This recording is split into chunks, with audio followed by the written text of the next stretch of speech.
On t'a appris Rome, la Grèce, Napoléon. Mais il a existé des empires bien plus grands, bien plus puissants et bien plus avancés. Et ils ont été effacés de l'histoire qu'on t'enseigne. L'empire du Mali, au XIVe siècle, s'étendait sur un territoire plus grand que l'Europe entière. Ils ont développé des universités légendaires à Tombouctou et contrôlaient la moitié de leur mondial.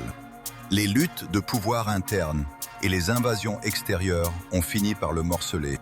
Et pourtant, sans eux, l'essor du commerce transsaharien et l'éducation moderne en Afrique n'existeraient probablement pas. L'empire Khmer, du 9e au 15e siècle, dominait toute l'Asie du Sud-Est.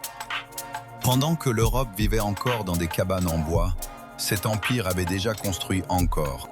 Il possédait la plus grande cité du monde pré-industriel, avec un système de gestion de l'eau révolutionnaire. Une sécheresse extrême et des conflits régionaux ont mené à leur déclin rapide. Et pourtant, sans eux, l'architecture monumentale asiatique n'existerait probablement pas. Celui-là, je parie que t'en as jamais entendu parler. L'Empire Maurya en Inde ancienne.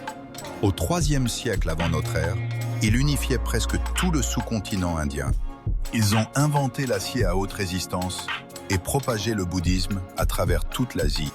La mort de l'empereur Ashoka et des révoltes ont fragmenté ce géant. Et pourtant, sans eux, l'acier moderne et les philosophies orientales n'existeraient probablement pas. Ces empires ne font pas partie des récits historiques dominants parce que notre enseignement est très centré sur l'Europe. L'histoire est souvent écrite par les puissances coloniales et les vainqueurs des derniers siècles. Et ça dit beaucoup sur comment l'histoire s'écrit.